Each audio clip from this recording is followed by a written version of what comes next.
Address എഴുതാൻ പേന അവിടെ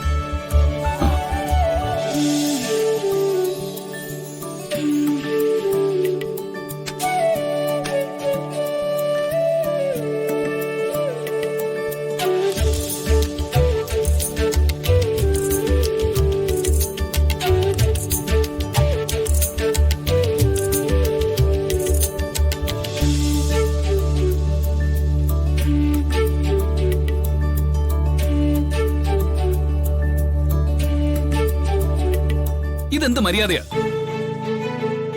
ഞാൻ ഈ പേന എടുക്കുന്ന താൻ കണ്ടതല്ലേ? ഇത് ഇവിടെ ഇരുന്ന പേനയല്ലേ, ആരുടെ സ്വന്തമൊന്നും അല്ലല്ലോ. അല്ല, ഞാൻ എവിടെ പോയാലും അവിടെയൊക്കെ താനുണ്ടല്ലോ. താൻ എന്തിനാ എന്റെ പുറകെ ഇങ്ങനെ നടക്കുന്നത്? അതെ, സ്വന്തം കാര്യത്തിൽ ഇത്തിരി വിശ്വാസവും അഭിമാനമൊക്കെ ഉള്ളത് നല്ലത് തന്നെയാ.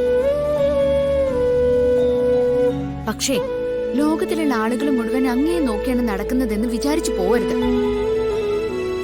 അതിനുള്ള പകിട്ടൊന്നും തനിക്കില്ല. ആ പേനയെന്നെ എനിക്ക് പോയിട്ട് വേറെ പണിയുള്ളതാ. പിന്നെ ഞങ്ങളൊക്കെ ഇവിടെ ഇങ്ങനെ തെക്കും വടക്കും നടന്നുകൊണ്ടിരിക്കുകയാണല്ലോ. ഇയാൾക്ക് മാത്രമാണല്ലോ പണിയുള്ളത്. മര്യാദയ്ക്ക് പേന തരാനാ പറഞ്ഞു. അറ്റ്ലീസ്റ്റ് ലേഡീസ് ഫസ്റ്റ് ഒന്ന് കേട്ടിട്ടില്ലേ? അതെങ്കിലും മാനിച്ചൂടെ? എന്ത് ലേഡീസ് ഫസ്റ്റ്? അതൊക്കെ അങ്ങ് പണ്ട്. ഇപ്പോഴേ നിങ്ങൾ ഇക്വാലിറ്റിയും പറഞ്ഞോണ്ടല്ലേ നടക്കുന്നത്. ആണും പെണ്ണും ഒരുപോലെയാ, ഒരാൾക്കും പ്രത്യേകതയില്ല. അപ്പൊ രണ്ടു കൂട്ടരും സമമല്ലേ? ആ പേനയുണ്ട്. ഞാൻ എഴുതി തീരുന്നത് വരെ വെയിറ്റ് ചെയ്യേ, അല്ലെങ്കിൽ വേറെ എവിടെയെങ്കിലും പോ. അങ്ങനെ ഇപ്പൊ താൻ എഴുതണ്ട, ഞാൻ എഴുതി തീർന്നിട്ട് താൻ എഴുതിയാ മതി. ഇനി തരാനല്ലേ പറഞ്ഞ? മര്യാദയ്ക്ക് വിടുന്നുണ്ടോ ഇത്?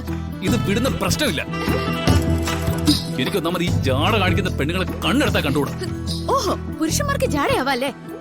അതിന് നിങ്ങൾക്ക് ഒരു കുഴപ്പമില്ല. എന്ത് ബഹളായത്? ഇത് ഞാൻ ഒടിച്ച് കളഞ്ഞാലും ശരി, എന്നെക്കാളും മുമ്പ് താൻ ഇതുകൊണ്ട് എഴുതില്ല. ഞാൻ എഴുതിപ്പിക്കത്തൂല്ല. വിടും.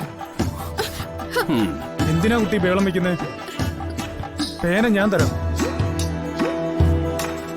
അതെന്തിനാ എനിക്ക് തരുന്നേ? ഇയാൾക്ക് കൊടുത്തൂടെ? എനിക്ക് വേണ്ട, ഞാൻ ഈ പേന കൊണ്ടേ എഴുതുന്നുള്ളൂ. അതെ, ഇവിടെ നിങ്ങൾ രണ്ടുപേരും മാത്രമല്ല, ഞങ്ങൾക്കാർക്ക് നിങ്ങളുടെ തർക്കം സഹിക്കേണ്ട കാര്യമില്ല. ഒന്നുകിൽ രണ്ടുപേരും ഇവിടുന്ന് പോണം, അല്ലെങ്കിൽ കത്ത് പോസ്റ്റ് ചെയ്യണമെങ്കിൽ ആർക്കാ വേണ്ടെന്ന് വെച്ച് ഇത് വാങ്ങിച്ചു.